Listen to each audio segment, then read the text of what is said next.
Papa. Dadana. Eh? Dadana. Dadana. Anu chazai. Ah. Dada chazai. Papa. Me 200 cedi bi nyan kofa kopi ni. Ah. Kopi dia. Fani yankwana. Ayya, nyan kopi why?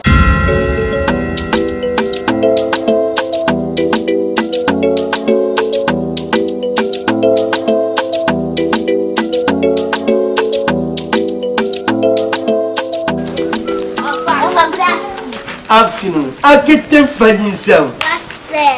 What the Playman? Let's get the next one. No one shut up. Sharp. I'm going. Okay, you could ya work. Oh, ni mo. Ala be, ngo dai. Yo live the man. Mo live man. Ah. Ala be. Ofa.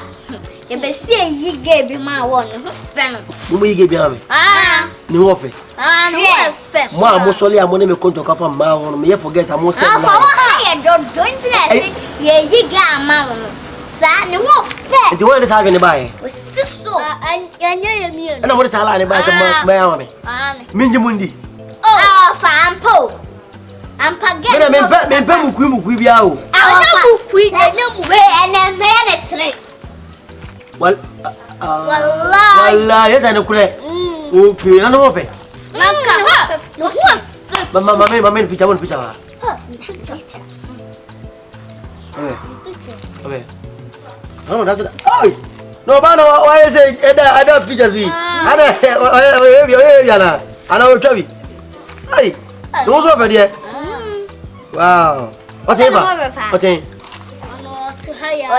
Come here. Ana mi uno dai. Ana mo.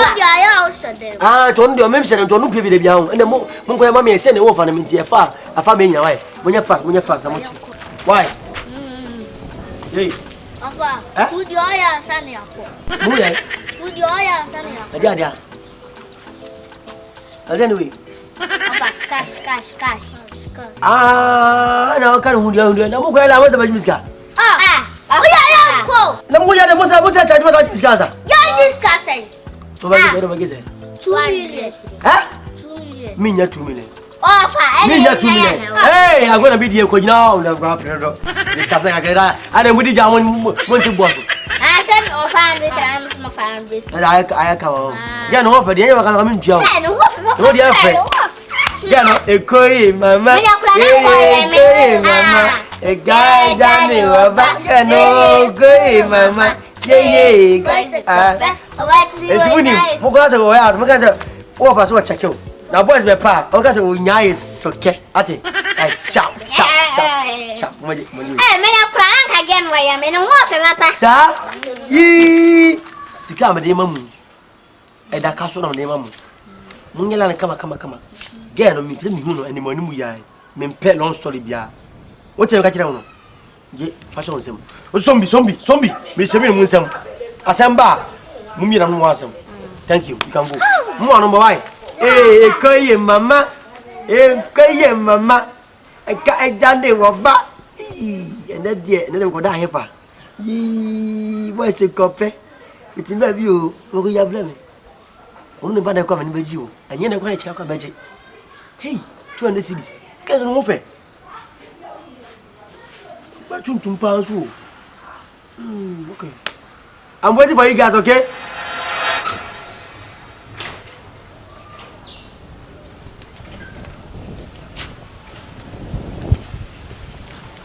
Ko ya fa na asa di nti na mun kan wasa mun kire mu free na manu ako mo de ko me hu mo kire ko ade a chi still na obi am pie me ka wen kire me nipa so nya mai ti pa mo kire me sai what up Playman Akete pensam esi di otu kwai onka sa di we what up Playman esi kokoti enyo no ma what up Akete. Okay, present. Yeah, my body need have over. Come.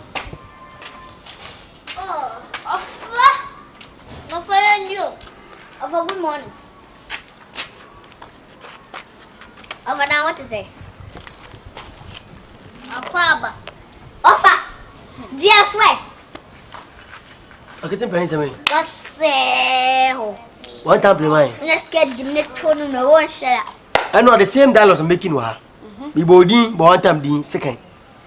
And I'm a scenario, my concept. Na me je concept too, na me try sini no. We check pia woka nyina, but end product no, editing aspect no. Mo edit we me sanka sini no. Se part 1 part 2 nya fe, 3 fe ana nya fe I don't know.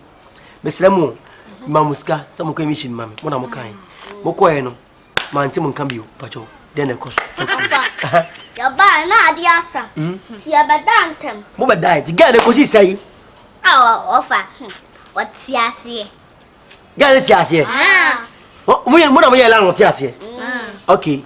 Fine. Mo twese na wie aba bonten. Ya e be to no.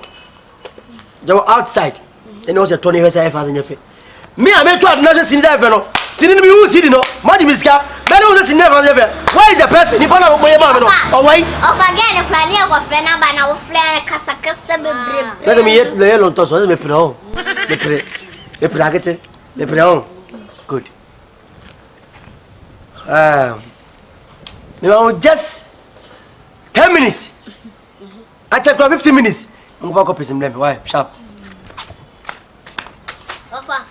Dada na. Eh? Dada na. Dada na. Ano chazai? Dada chazai. Opa. Me 200 cedi bi nyan kofa kopi ni ma. Kopi dia? Kopi na we no kan wa. Senior ma ko carry am I dey tell me nya employer. Musa move kopi aba. Na dem njomoka. Podasi me njomo podasi ko. Ofa ni fie kwan white. My scanning fan tabia ni na se kon bedia. Distribution mu nya ka ho. Kaska petrol. Fani yankwana. Eye nya kopi why? To check here. 4 million. 4 million. What we got 2 million? We got 2 million. Sanfa ko wa ni no bewo. Why? Me last akan no. And me 400. Na me do mamu. 20 task 20 habit. Zombie. Of fire blow. 4 million. Thank you. Move come. Why? Yo, obadase. Why? My chassis my boka production cost. My high camera and everything. My go carry edit yourself. Why is the corporate family? Most of you go pay na James Kasako. Sekesika. Okay. Production cost you gain at first. So don't worry. Me chemo. I want to gain. I am a soldier in the army of the Lord.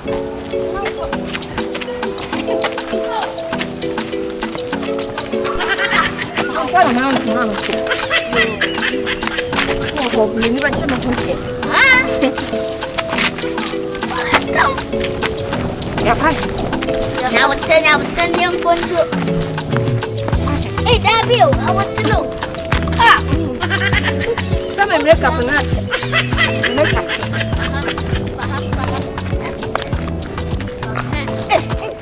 Fi ade abosia wa. O plare mo plare. Abosia wa. Too nice. Say. Mo fa so to atas. Why? Sa, na tu ba ko na sa.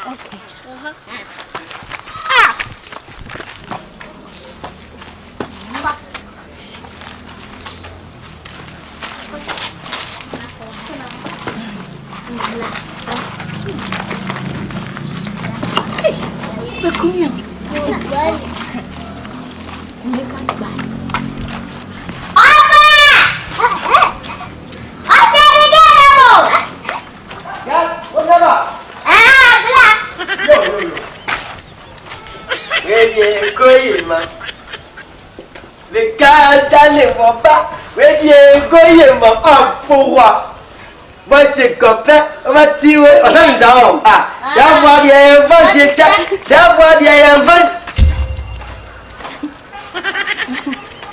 Yeah. Apa? Yeah. You know. David, na oba no se suba go na na. I tell you. Oba mama, what's a shame? I don't know try. David, where dia? Baca mama, oh tell kaka. Tell. Hey, ne kan e go na. Papa.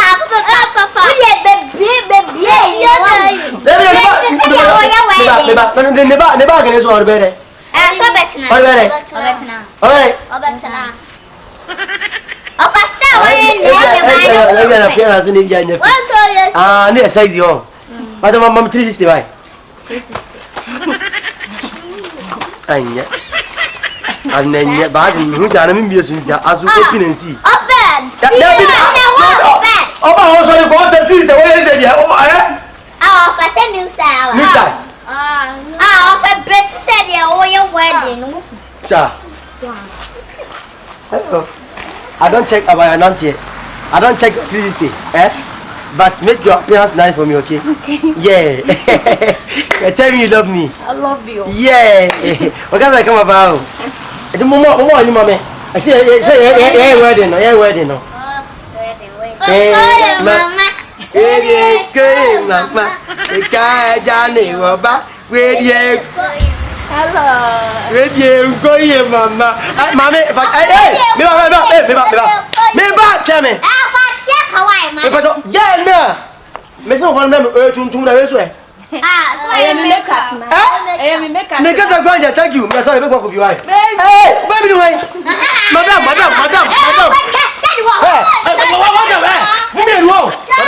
I know no make sure to what are going?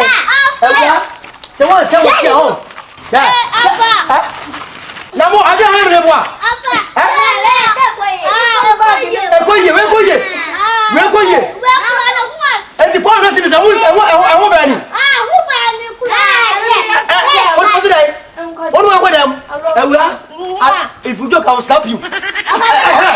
And again, I'm going you. Go ahead, Mama. The guy down here, you're quite. Okay, so about my own. So we see us here. Who would you want to take? Yeah. What it? What Mama 360? Mama 360 right there. And you are going to you love me. I bet you want to have the man. Don't have any more. Remember 4 million. About me so bad me home. So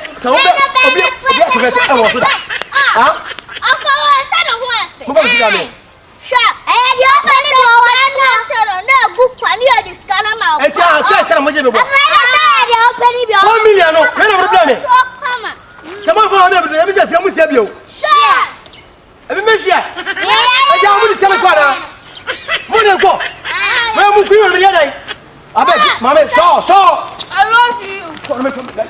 Come on, see me home. Move down it. Before me, what do you have, Lemon? Hello. As you say, do you want to go there? On the count of 3. 1, 2, 3. We love you. You love with 3 what? I love you. You love me. I don't love you. I'll come back. You come back.